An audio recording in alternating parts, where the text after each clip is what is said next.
Welcome back to another episode of Life in the West Burbs, where we talk all things living and real estate and fun in the western suburbs of Chicago.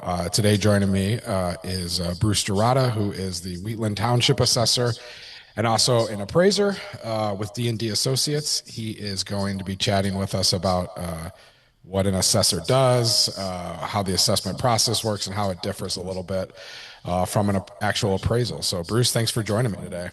Thanks for having me, Ryan. Glad to be here. Yeah.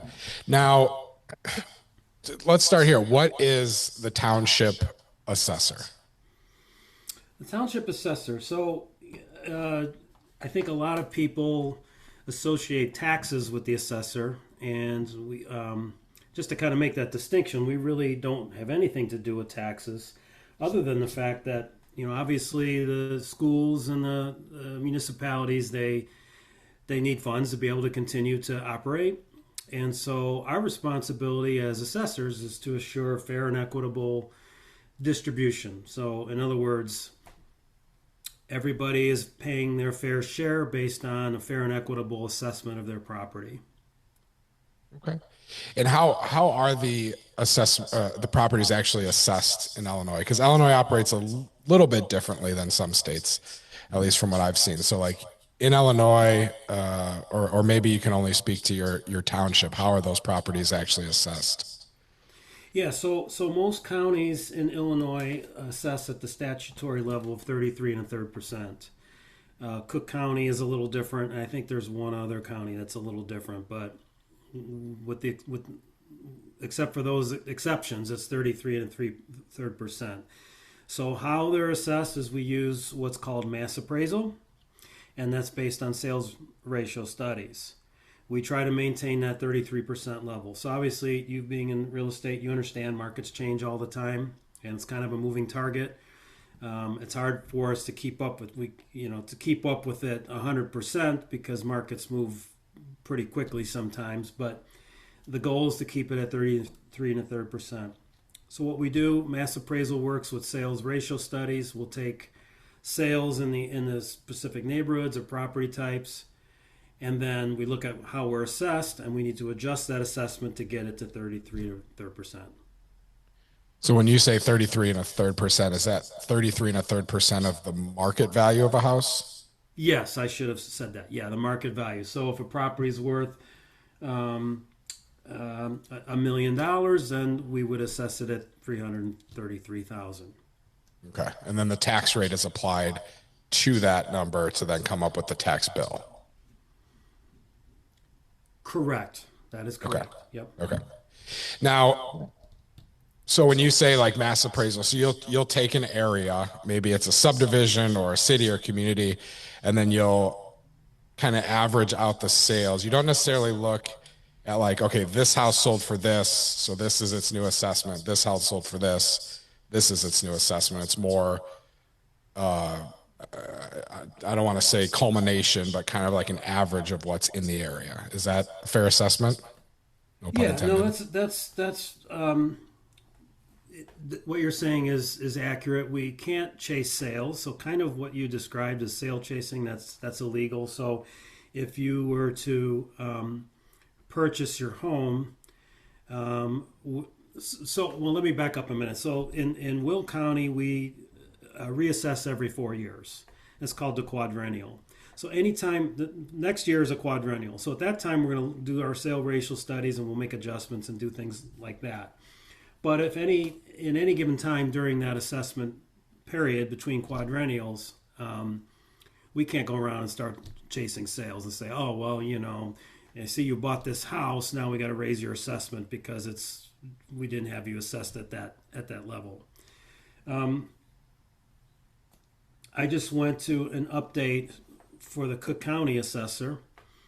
They do things a little differently there. Obviously, it's a much larger county, and the person making the presentation made an interesting comment. He said, we do mass appraisal and single appraisal. So obviously, we're not going to go around and appraise every single home. We have 33,000 homes in our township. We can't do that. We have to use mass appraisal. But when people appeal, then we're going to, or if we're looking at one particular property that's in question, then we do a single appraisal.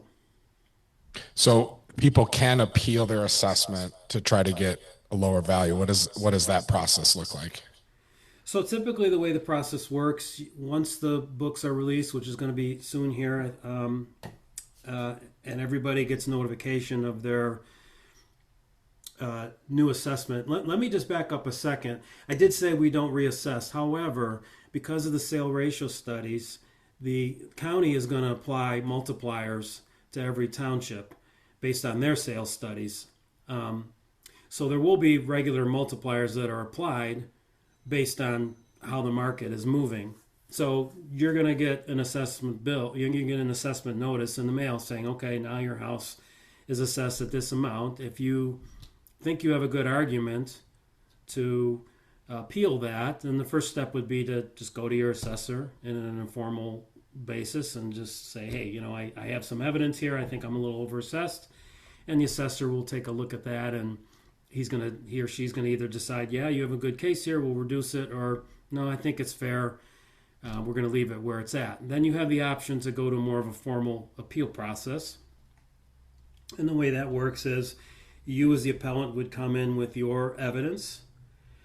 The assessor would come in with their evidence. You get about 15 minutes for your appeal. And the Board of Review will listen to both sides, and then they'll make a decision based on the evidence provided. And there's basically 3 different ways you can appeal your assessment. There could be an error. Maybe we have the wrong size, or maybe a property record card reflects some characteristics that are not on your house, like a finished basement or a deck. And if those things aren't on your house, you're going to want to get those removed.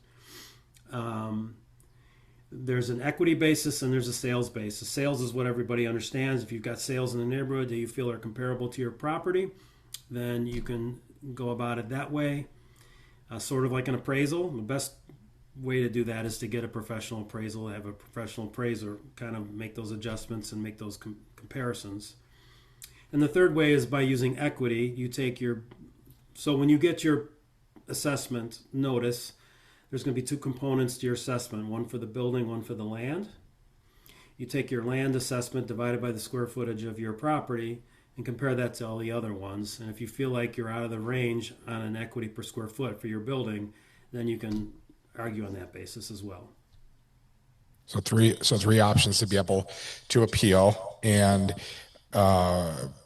what sort of and that would then just affect ultimately like the amount of taxes you're going to pay, right? Because if your assessment's higher, your tax bill is going to be higher, correct? Correct. Okay.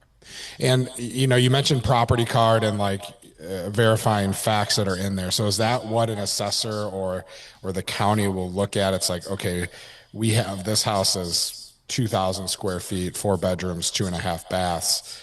So we're assessing at this level. And then someone comes and is like, well, it's actually only 3 bedrooms. So like the assessed value should be lower. Do you look at that granular of a level? Yeah. So to give you an example, so Wheatland Township has had an incredible amount of growth over the past few years. Wheatland Township has traditionally been more of a kind of an agricultural type of community, and over the years it's just grown and grown and grown, and those areas are being developed. Plainfield and Naperville in particular, and on the south ends of those communities have been developing now for a couple decades, and so, but the last couple of years in particular, we've got over 400 homes that were built, and although we know the models, we don't necessarily know all the features inside the model. We don't necessarily get all that information. We know. So part of our responsibility is to identify and list those properties on our property record cards. And I have field service agents that are going out. Let's say you have a Pulte, whatever the model's called. We don't know what kind of trim package is inside, so our field agents will go out and verify those items, and we'll make sure everything is updated properly. Hopefully, if you've been in your house a few years, we're not off on the bedrooms and things, but we're trying to keep all those things accurate. A minute ago, you mentioned, part of the appeal is getting an appraisal done and having like a certified appraiser say, hey, you have assessed the property too high. You're also an appraiser yourself. You do more commercial appraisal Mhm. versus residential. But how is the county assessment and an appraisal different? How are they the same? Like, because sometimes you'll see an assessment and it's lower than what the actual appraisal might come in at. So where are those differences and similarities that come in? Yeah, so as I said before, it's kind of a moving target, and sometimes because of the nature of the quadrennials, there's going to be some lag, and so, while we do try to make those adjustments with the factor every year, we're not going around and looking at every individual property. So, um, when we're doing mass appraisal, again, it's the sales studies and stuff like that. But your particular property, there might be something about your property that wasn't considered in that. Um, if in a perfect world, if we could appraise every single property, that would be the most accurate way to do it. But there's no way to appraise every single property in a 33,000 property a township. So we have to use mass appraisal. And so the difference being, for one, if you get an appraisal done, all the attention is put on that particular property. That appraiser is looking at everything that has to do with that property. If there's any kind of deferred maintenance, or if there's any obsolescence in the property that maybe wouldn't have been captured in a sales ratio study, things like that. And because of that lag nature of the markets, hopefully if the appraisal is done properly, it's going to capture the current market condition for that particular property. So that's your best evidence. Although, we see a lot of homeowners that do a pretty good job, putting it together themselves. If you've got the information, I think we have forms online and guidelines online that if you follow it to the T, you'll put together a pretty good argument on your own as well. So. Well, very good. So one last question I have for you. So you mentioned like every year the county comes out with a multiplier and an assessor for like your new assessed value, and then you have this quadrennial value. So will that like what are the differences in those, and how will that affect the assessment like that's coming up here for this 4 year time frame that's ending? Um, I think the multiplier is kind of for everything. It's kind of a blanket. Now in 27, what I'll again, because we have commercial properties and residential. So for example, I'm also a deputy assessor over in Geneva Township, and I know that those properties are undervalued, the industrial properties. So we'll look at property types. When I say neighborhood, that could also mean specific property type. So within Geneva Township, okay, all the industrial properties, how does that sales ratio study look? If we're only at 30% or something, that tells me that the assessment's too low. We need to bring it back up. So I think it's a more granular level because we as assessors should know our neighborhoods and should know our particular area the best, and it's not necessarily being subjected to more of a blanket type of multiplier. So Okay, very good. Anything else you want to add about assessments or appraisals that people should know before we wrap up here?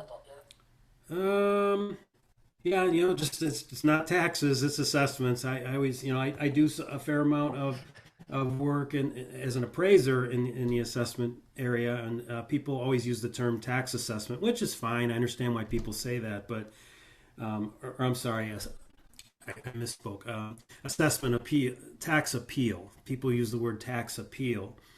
It really should be assessment appeal because at the end of the day, that's what we're talking about. And that could result in less taxes or not. And I guess you did ask me that earlier. There's no guarantee that just because your assessment goes down, your taxes will go down. The taxes are determined by the schools and the municipalities. And if your assessment level goes down, but the tax rate goes up, it could be a wash. It could be more. That's why I always tell people we're doing assessment appeal because we as assessors don't deal with taxes. That's the treasurer's office. So Tax rate is set by what there's probably like there's what in Wheatland Township there's 8 or 9 other entities that are kind of setting that rate. I would say at least 80% of it is the schools. Mm-hmm. Schools. That's where it Okay. comes from. So Very good. Well, Bruce, I appreciate you joining me today. That was insightful, and thank you for taking the time and chatting with me about the assessment process and appraisals and all that fun stuff. yeah, it was fun. It was an honor, and thanks for asking me. Appreciate it.